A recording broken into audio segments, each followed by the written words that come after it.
Hey, good morning, all. It is Mr.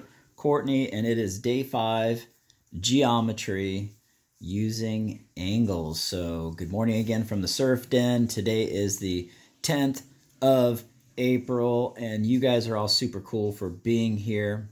And I just wanted to kind of mostly the purpose of this lesson, if you look at this crazy thing I've drawn here, the purpose of this lesson today is really to kind of explain why learning all these angles in the first part can actually help you with engineering or construction or just about a lot of different jobs, even transportation, all kinds of jobs you might not have even thought about. That's the purpose of this lesson today. And I'm drawing this diagram here. That's what this is called, is a math diagram. But later I will actually show you in another video how I use knowledge of these angles in my garden. So quickly, what I wanted to do was review with you these angles. So pause the video real quick. Make sure you're looking at the diagram and the vocabulary words that I've written here. Go ahead and pause it. And then when you've drawn those and written them, then come on back, okay? That way you're ready to keep up with me, okay? So pause. Now you're back, okay? So just a quick review here. A right angle is a 90-degree angle. So it is only has one value. It's always 90 degrees. A straight angle only has 180 degrees. So these two angles are the two that only have one value. An acute angle, as we know, is less than 90 degrees. So it is usually somewhere between 1 degree and 89 degrees. Okay, it's very acute. It is smaller than 90 degrees. An obtuse angle, as we now know, is bigger than a right angle, but it can't go all the way flat like a straight. So that means that it is 91 degrees to 179 degrees. Now, a kid once asked me, okay, Mr. Courtney, but what if it's like 90.1?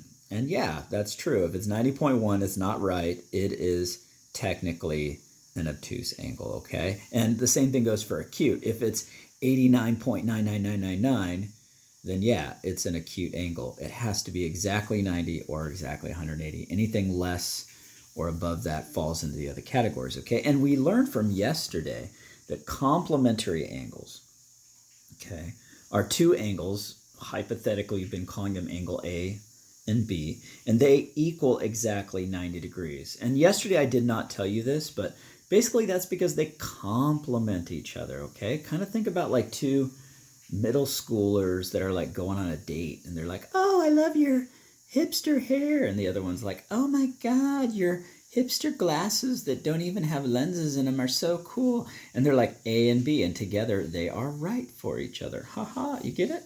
Supplementary angles make a straight line. So those two angles always equal 180 degrees, okay? All right, so what happens when you get something crazy like this? I want you to draw this. Pause the video if you need to again, and make sure you have everything written correctly. Make sure you label your points, okay? And make sure you add on your arrows. A lot of times the kids will forget their arrows. Remember that the arrows indicate that those lines go off in that direction forever. So if you do not put an arrow, then it is not a line. It's a line segment, okay? And we want lines for a couple of reasons right now. And you may have noticed that there's something interesting I put right here. It's that little square. And notice I didn't put it in between the F and the B here. I put it in between this line and this line, which means that this entire thing is exactly 90 degrees, okay? And if you look at this, it's the only value on the entire diagram that I've written, that I can write. This little box right here is the only value that I know for now. And that's because I'm about to give you one important piece of information. And that important piece of information is that this line, which we can call CD, line CD, is parallel to line AB. And I can write that like this. I can say CD is parallel to line AB. B. That's exactly how I would write that. I would draw these two little parallel lines, which means they will never intersect. CD is parallel to AB. And that gives me some really powerful information, as we're going to see in just a moment. So, if I take a look at this diagram, and I know that this whole angle is 90, what I now can realize is that there's something special about knowing that it's 90. For example, if this is 90 right in here, then this angle over here on the other side, which forms this perfect straight line, this also has to be 90. Aha! See that? And not only that, but if this is 90, if this is 90 right here, this means that this right here, which is a mirror image of this side, also has to be 90. And I'll bet you some of you smarty pantsers are already adding it up and saying 90 plus 90 is 180. And on the flip side, you probably can tell that there's a line there too. And that means that this 90 plus this 90 is going to equal 180. And notice that all four of them together add up to 360 degrees. Now, I'm going to give you two values. And I want you to draw the diagram. And for today's lesson, I want you to click on the video link that I'm going to add to show you some more complementary and supplementary angles.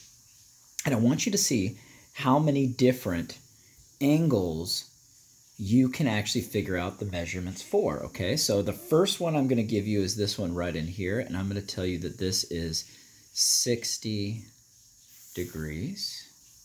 And then I'm going to tell you, see this little angle right in here? This little guy right in here? I'm going to tell you that this guy is 40 degrees. And I'm going to give you one more piece of information. Are you ready? I'm going to tell you that this right here is also a right angle. So take a moment and look at your diagram, study your angles, and see if you can figure out what some of these missing angles are. If you can, take a picture of it, put it in the comments, and I would love to see your work, and we'll do some share out when we're all finished, okay? Have a great math day, everybody. I'll talk soon. Bye.